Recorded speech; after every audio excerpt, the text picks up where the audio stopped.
할렐루야. 아멘. 사랑하는 성도 여러분, 오늘은 사순절 둘째 주일입니다. 오늘도 하나님 전에 나와서 함께 예배드리는 여러분 모두에게 주님의 크신 은혜와 사랑과 축복이 함께 하시기를 주의 이름으로 간절히 축원합니다. 오늘은 로마서 7번째 시간으로 믿음으로 삽시다 라는 제목의 말씀으로 함께 은혜 나누기 원합니다. 여러분, 죽을 수밖에 없는 죄인이 용서받고 구원을 받는다는 것만큼 기쁜 소식이 있을까요? 오늘 우리는 그 기쁜 소식을 믿음으로 받은 자들인 줄로 믿습니다. 그렇다면 오늘 우리는 생각해 보아야 합니다. 죄로 인해 죽을 수밖에 없는 나를 살리신 이 예수를 믿는 믿음이 무엇이냐는 것입니다. 오늘 여러분은 이 믿음을 무엇이라고 생각하시나요? 우리는 흔히 예수 믿습니다 라는 이야기를 합니다. 여러분, 아주 쉽게 이야기하는 이 예수 믿습니다 라는 말이 무엇을 뜻하나요?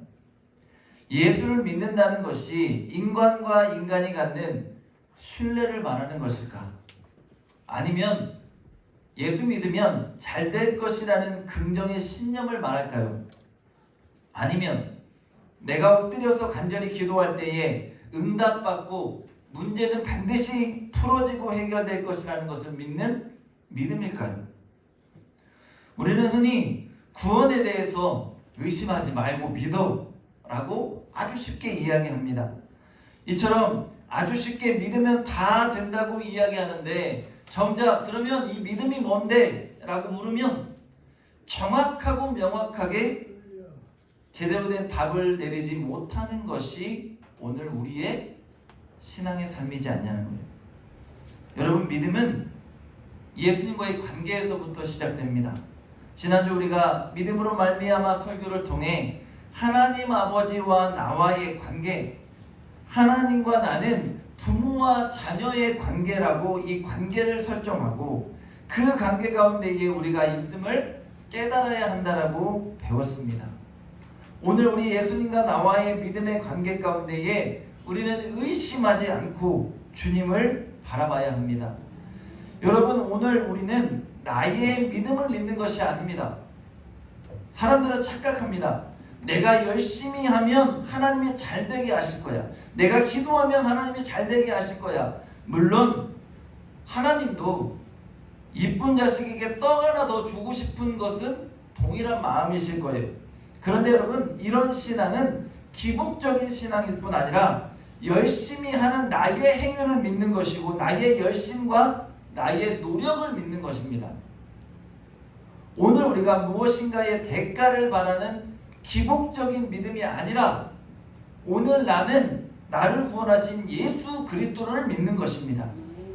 나를 위해 죽기까지 자신의 몸을 내어주신 예수님, 어떻게 해서든 나를 살리려 자신의 전부를 주신 예수님, 자신의 독생자 아들 예수를 내어주며 그 아들과 나의 생명을 바꿔서 나를 살려주신 하나님 아버지를 지금 내가 믿는 것입니다. 오늘 우리가 믿는 것은 바로 이것입니다. 오늘 우리의 믿음이 이것을 아는 것에서 그치면 안 됩니다. 무슨 말이냐면, 마치 예수님을 내가 유명인을 알듯이 아는 것 정도로 그치면 그건 믿음이 아니라는 거예요. 마치 십자가의 사건이 남의 이야기인 듯 나도 그 사건 알아, 나도 그 얘기 들었어, 이 정도의 믿음이 되면 안 된다는 것입니다. 오늘 우리는 예수님과 나와의 관계가 아는 사이가 없으면, 아는 사이가 아니라 예수 없으면 안 되는 사이. 예수 없으면 나는 죽어요. 예수를 나는 내 전부를 걸고 믿고 있습니다. 이러한 존재라는 것을 우리가 깨달아야 한다는 거예요. 여러분, 하나님이요, 아담을 먼저 창조하셨습니다. 그리고 아담을 보니까 아담이 외로워 보였어요. 그래서 아담을 위해서 그의 잠잘 때에 갈빗대 하나를 주셔서 그의 보필인 누구를 만들어요? 하와를 만드셨어요. 아담이요, 그 하와를 처음 딱 보고는 이렇게 고백했습니다. 내 살 중에 살이요 뼈 중에 뼈다. 이 말의 뜻은 뭐예요? 내 전부를 줄 수 있을 만큼 내가 이 여인을 사랑한다. 내가 죽도록 사랑할 여인을 만났다라는 고백입니다. 그리고 그 부부가 동침하여서 가인과 아벨을 낳았습니다. 제가 구역예배, 지난달 구역예배 자료를 통해 여러분에게 이 동침이라는 단어, 야다라는 단어에 대해서 말씀을 드렸어요. 여러분, 동침은요, 부부간의 육체적인 잠자리만을 이야기하지 않습니다. 동침이라는 것은 서로에 대해서 이해하다, 자세히 알아가다라는 뜻을 가집니다. 부부가 한 몸이 된다는 것은 단순히 육체적인 관계를 이야기하는 것이 아니라 서로에 대해서 모든 것을 함께 나누고 공유해서 서로를 완벽하게 이해해서 한 몸이 된다는 뜻입니다. 오늘 예수님과 우리의 관계가 이런 관계예요. 우리는 예수님을 뭐라고 불러요? 우리의 신랑 되신 예수님이라고 불러요. 예수님과 내가 한 몸 되어야 된다는 거예요. 오늘 우리가 주의 은혜를 깨달았으면 아담이 하와를 보고는 내 살 중에 살이요 뼈 중에 뼈라고 고백한 것처럼 내가 예수님 만났으면 주님 전부를 드린 만큼 주님을 내가 사랑합니다라는 고백과 믿음이 있어야 돼요. 이런 믿음의 고백, 그 은혜가 오늘 예배를 드리는 여러분의 입술 가운데 있기를 주의 이름으로 간절히 축원합니다. 그래서 여러분, 우리는 예수님 아는 자가 아니라 믿는 자요, 전부를 알기 원하는 자요, 전부를 드릴 수 있는 자가 되어야 한다는 것입니다. 사랑하는 여러분, 그러니 오늘 내 시선이 지금 어디에 있어야 해요? 예수님께 있어야 합니다. 그 믿음의 주요 온전케 하실 수 있는 예수님을 바라보는 믿음이 오늘 저와 여러분 가운데 있기를 원해요. 이 죄악의 세상 가운데서 나를 온전하게 하실 수 있는 분은 오직 예수 그리스도입니다. 오직 그분만을 바라보는 이 땅의 믿음의 삶이 다 되시기를 주의 이름으로 다시 한번 축원합니다. 오늘 바울은요, 구약의 인물들을 통해 믿음에 대해서 이야기합니다. 여러분, 아브라함을 모르는 분은 없습니다. 아브라함은 믿음의 조상이요, 하나님께 믿음으로 인정받은 인물입니다. 그런데 그가 어떤 대단한 사건으로 인해서 그 믿음을 인정받은 것이 아니라 하나님을 믿었기 때문에 그 믿음으로 인해서 인정을 받았다는 것입니다. 그렇다면 오늘 우리를 한번 봅시다, 여러분. 내가 예배를 잘 드리고 내가 11조를 하고 내가 어떤 대단한 봉사를 하고 헌신을 해야 하나님이 나를 인정해 주시는 것이라고 우리는 착각할 때가 있습니다. 아닙니다. 그것은 여러분, 오늘 성경 말씀처럼 노동에 대한 대가밖에 되지 않아요. 하나님은 그런 믿음을 원하시지 않는다는 거예요. 내가 아무것 하지 않아도, 아니 내 사지가 다 마비됐어요, 나는 누워있을 수밖에 없는 존재예요, 숨만 쉬고 있어도 내가 하나님을 온전히 믿는다는 믿음이 있을 때에 하나님은 그 믿음을 통해서 나를 의롭다고 인정해 주시는 거예요. 이것이 진짜 믿음이라는 것입니다. 오늘날 세상은 여러분 어때요? 내가 무엇인가를 해야만 그 대가를 인정해 줍니다. 그런데 주님은 우리에게 무엇인가를 요구하지 않고 먼저 믿음을 요구한다는 것입니다. 그 믿음을 통해서 다음이 준비되어지는 것입니다. 그래서 오늘 다윗이 고백하잖아요. 잘못을 용서받고 하나님이 그 죄를 덮어주시는 것이 복이라는 것입니다. 내가 믿음으로 예수 그리스도를 고백할 때 내 죄가 덮어지고 사라지고 나의 죄를 하나님이 인정하지 않고 그런 사람이 얼마나 복이 있냐고 다윗이 지금 고백하고 있는 거예요. 여러분, 다윗이라는 인물, 대단한 인물이기는 하지만 그가 얼마나 많은 죄를 하나님 앞에 지었습니까? 그런데 성경에서 그를 하나님이 내 마음에 뭐라고 했어요? 합한 자라고 했습니다. 아니, 다윗의 행위로는 인정받지 못한다니까요. 그런데 하나님이 그 죄를 덮어주시고 죄를 사라지게 하시고 그를 내 마음에 합한 자라고 인정해 주시는 거예요. 왜요? 하나님을 다윗이 믿었기 때문에 그 믿음을 통해서 그를 인정하는 거예요. 하나님을 전적으로 의지하고 바라보는 그 믿음을 하나님이 인정해 주시고 그는 내 마음에 합한 자라고 말씀하시는 거예요. 오래전에요, 한 20년 정도 되는 영화인 것 같아요. 마더라는 영화를 봤습니다. 오늘 화면에 나오는데요, 김혜자라는 배우가 엄마예요. 엄마의 역할이고 원빈이라는 배우가 좀 부족한 장애를 가진 아들로 나옵니다. 그런데 영화에서 이 원빈이라는 아들이 살인을 저지릅니다. 살인을 저지르고 그 엄마는 그 아들의 살인죄를 덮기 위해서 온갖 일을 자행합니다. 그리고 아들을 대신해서 다른 이에게 누명을 씌우고 다른 이가 감옥에 가요. 그리고 마지막에 감옥에 찾아가서 그 김혜자 씨가 누명을 쓴 그 사람에게 무엇이라고 물어보냐면 얘 너는 엄마가 없니? 라고 물어봅니다. 제가 이 영화를 굉장히 오래전에 봤는데요, 아직도 그 대사가 잊혀지지가 않아요. 너는 엄마가 없니?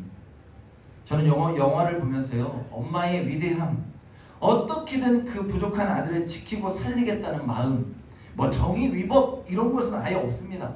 엄마는 그저 그 아들만 살리면 된다는 거예요. 말씀을 준비하면서 제가 이 영화가 문득 생각난 건, 우리가 예수를 믿으면 그 죄가 덮어지고 없어지는데 아직도 예수를 모르는 사람들에게 우리는 물어봐야 돼요. 다 책임져 주시겠다고 하는데, 우리를 구원해 주시겠다고 약속해 주시는데 너는 예수를 모르니라고, 너는 예수를 믿지 않니? 이렇게 큰 은혜가 주어지는데 너는 예수를 모르냐고 물어봐야 한다는 거예요.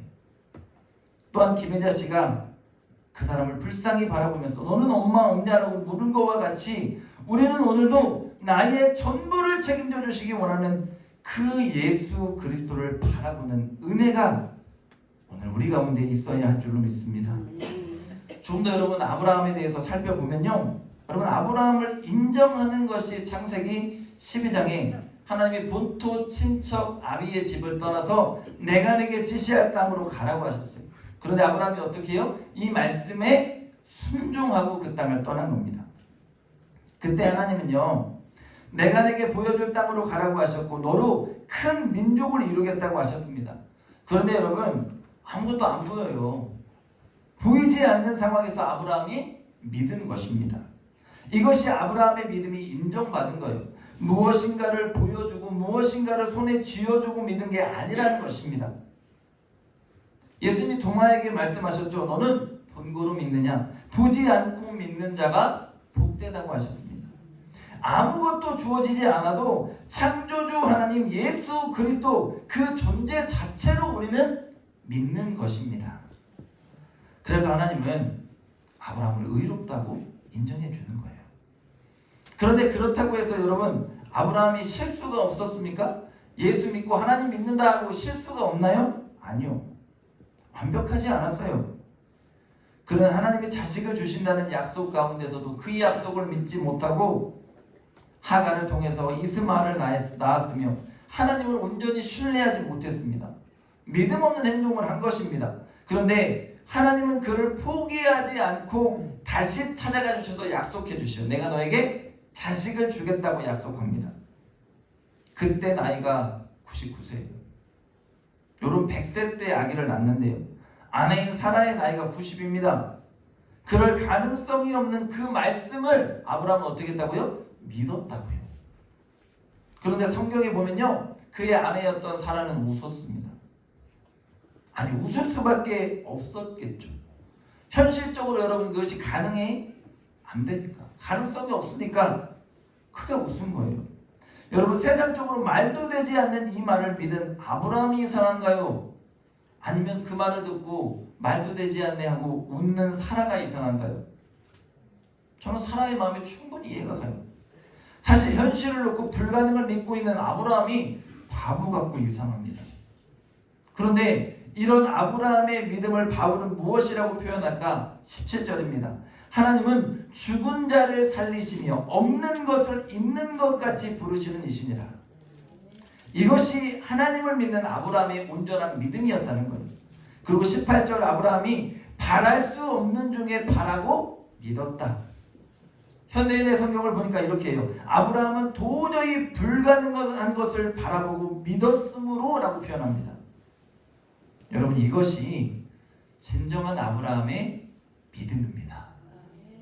아브라함은 현실에 불가능한 가운데에서 하나님 하실 수 있다라는 믿음으로 나간 거예요. 100세의 이삭을 얻은 축복을 누리게 되는 것입니다. 그의 믿음은 21절에 약속하신 것을 능히 이루실 줄을 확신한 것입니다. 그렇게 하나님은 아브라함을 축복한 것이고 그에게 약속의 자식 이삭을 주시며 그를 믿음의 조상으로 세워주신 것입니다. 하나님은 그런 아브라함의 믿음을 보셨기에 그를 의롭다고 해주신 것이에요. 그런데 오늘 바울은 이러한 사건이 아브라함이 할례 받기 전이냐 받은 후냐라는 것을 밝혀요. 여러분 왜 굳이 이것을 표현할까? 바울은 말하고 싶었습니다. 유대인들만이 아니라 얼마든지 믿음만 있으면 할례 받지 않아도 하나님께 의롭다고 인정받을 수 있다는 것을 말하고 싶었던 것입니다. 사랑하는 여러분, 오늘 우리의 믿음은 아브라함을 본받는 믿음 되기를 원합니다. 하나님을 바라보고 그분의 한계를 정하지 않고 믿음으로 하나님만을 의지하는 삶이 진정한 믿음의 삶이라는 것입니다. 그런데 오늘 우리는 어떤가요? 내 스스로 한계를 정하고요, 내 스스로가 하나님의 능력을 제한합니다. 오늘 예수를 믿는 우리의 믿음이 정말로 아브라함 같기를 원합니다. 그분이 나와 함께 하심을 믿고 하나님 나와 함께 하시면 불가능도 가능케 하실 것이고 내가 할 수 없다고 생각하는 모든 일 가운데에도 하나님은 놀랍게 역사하실 것을 믿는 것입니다. 내가 연약하고 내가 부족하고 내가 죄가 많고 내가 헌신하고 봉사하지 못하고 이런 것이 아니라 여러분 하나님의 능력을 믿으세요. 하나님을 예수님을 제대로 믿고 의지하고 그분과의 올바른 믿음의 관계가 맺어져서 오늘도 우리 안에서 놀랍게 역사하시고 일하시는 하나님의 능력이 나타날 수 있음을 믿어야 한다는 것입니다. 그런 믿음을 갖는 우리 모두가 될 수 있기를 간절히 소망합니다. 오늘 우리가 세상을 바라본다면 사실 여러분 믿음으로 사는 것이 결코 쉽지 않습니다. 왜냐하면 나의 환경과 형편이 믿음으로 사는 것을 편안하게 해주지를 않기 때문입니다. 세상에는 수많은 유혹들이 있고 집안에서도 믿지 않는 자가 있어서 나를 괴롭게 하고 주변에서도 믿지 않는 자가 있어서 나를 괴롭게 하고 내 속을 막 긁어놓습니다. 자식의 문제가 생기고 생계의 문제가 생기고 내 삶 가운데에 불평과 원망거리들이 늘 존재하고 있습니다. 나 믿음으로 좀 살고 싶은데 좀 제대로 좀 믿고 싶은데 진짜 잘해보고 싶은데 주변의 환경과 형편이 도와주지 않는다는 생각이 들 때가 여러분 있었을 거예요. 이런 상황에서 믿음으로 살아낸다는 것은 진짜로 만만치 않습니다. 그렇기에 오늘 우리는 오늘도 예수를 바라보아야 합니다.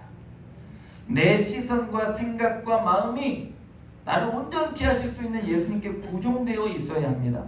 그리고 그분과 함께 살아가는 임마누엘의 신앙의 삶이 되어야 합니다.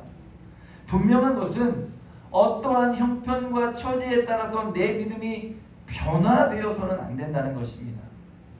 그렇기에 여러분 예수님 붙드세요. 예수님을 붙드시고 나를 온전케 하실 수 있는 예수님께 시선을 고정할 수 있는 그 믿음으로 살아가야 할 줄로 믿습니다. 이스라엘 백성들은 광야에서 원망과 불평하다가 불뱀에 물려 죽게 되었습니다. 하나님의 징계입니다. 그때 하나님은 모세를 통해서 놋뱀을 만들게 하시고 그리고 장대에 높이 놋뱀을 달게 하시고 이렇게 말씀하시죠. 놋뱀을 바라보는 자마다 살게 하겠다. 무엇인가요 여러분? 살 수 있는 길, 살림의 길을 열어놓는 것입니다. 그런데 멍청하게도요 그 놋뱀을 보지 못하고 죽는 자가 너무도 많았다는 거예요. 오늘 주님은 예수 그리스도를 통해서 우리에게 살림의 길을 열어놓으셨습니다. 그 예수를 바라보세요. 여러분이 믿음으로 살 길이 열릴 것입니다. 예수를 바라보세요. 비록 내 삶의 환경과 형편이 하나도 바뀌지 않아도 그분과 함께 살아가는 은혜를 경험하게 될 것입니다. 여러분을 살려주실 것입니다. 그때에 내 자신이 바뀌고 내가 은혜 받아서 내가 예수 없이는 살 수 없는 존재라는 것을 내가 깨닫게 된다는 것입니다. 여러분, 하나님을 사랑하는 자는 그분과 함께하는 것이 즐겁습니다. 여러분 아멘입니까? 하나님과 함께하는 사람은 그분을 만나는 것이 행복합니다. 오늘 여러분은 얼마나 하나님과 친밀한 삶을 살고 계십니까?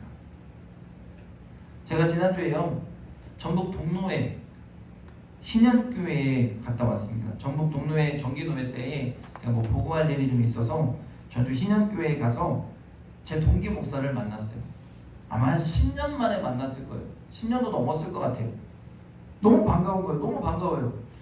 반갑고 옛날에 친하게 지냈으니까. 잘 지냈어? 별일 없었고? 교회는 어때? 평안해?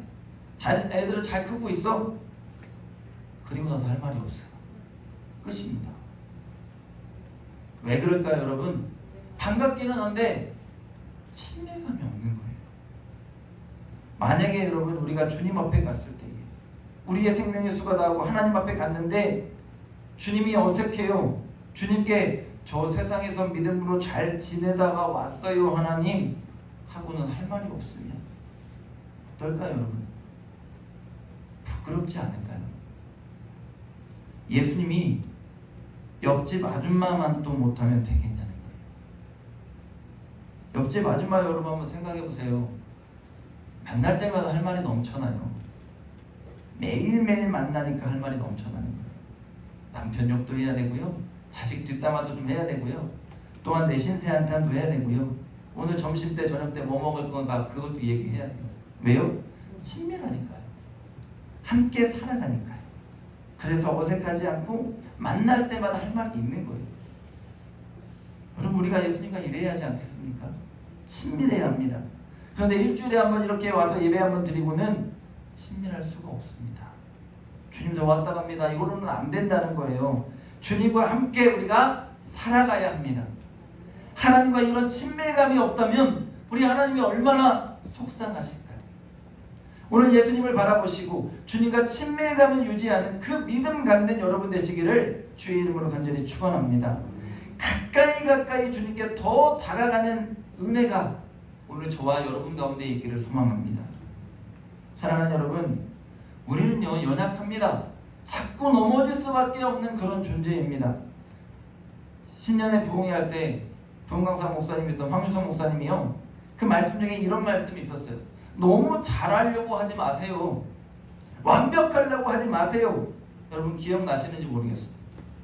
부흥강사 목사님 뭐라 하냐면 그냥 하래요. 저는 그 말이 참 기억에 남아요. 하나님이 나와 함께 살아가는데 내가 너무 잘하려고 할 필요가 없어요. 그냥 주님과 함께 살아가는 거예요. 때로는 넘어지면 하나님 아파요. 나 좀 일어나게 해주세요. 기쁘면 하나님 기뻐요. 주님과 기쁨을 나누세요. 감사하면 하나님 너무 감사합니다. 너무 행복해요. 이렇게 하나님과 함께 살아가는 것입니다. 믿음은 하나님을 하나님으로 인정하고 함께 살아가는 것입니다. 아브라함과 같이 그 하나님을 인정하시고 그분이 하실 일을 기대하되 멀리 계시는 하나님이 아니라 오늘도 나와 함께 하시는 하나님으로 주님과 함께 살아가십시오. 멀리 계신 예수님이 아니라 나를 눈동자와 같이 지켜보시는 예수님을 기억하시고 그 예수님을 붙들고 주님을 바라보며 살아가세요. 오늘도 성령께서 여러분을 도와주실 것입니다. 한 걸음 한 걸음 주님을 향해 나아가시고 한 번 더 주님과 가까이 하기 위해 노력하시고 오늘도 내가 세상의 사람이 아니라 그리스도인 됨에 구원받은 하나님의 자녀라는 것에 감사하시기 바랍니다. 여러분 말씀의 정리예요. 믿음은 하나님과 나와의 관계에서 시작됩니다. 하나님을 아버지로 부르며 자녀된 여러분 이제 주님과 함께 사시기 바랍니다. 하나님을 하나님으로 인정하고 그분을 믿고 날 구원하신 예수님을 바라보시기 바랍니다. 주님과 더욱더 친밀하게 교제하면서 이 죄악된 세상 가운데서 다른 누구의 손이 아니라 구원자 예수 그리스도의 손을 잡고 이 땅을 살아내며 믿음으로 승리하는 여러분의 모든 삶이 다 될 수 있기를 주의 이름으로 간절히 축원합니다. 축원합니다. 기도하겠습니다.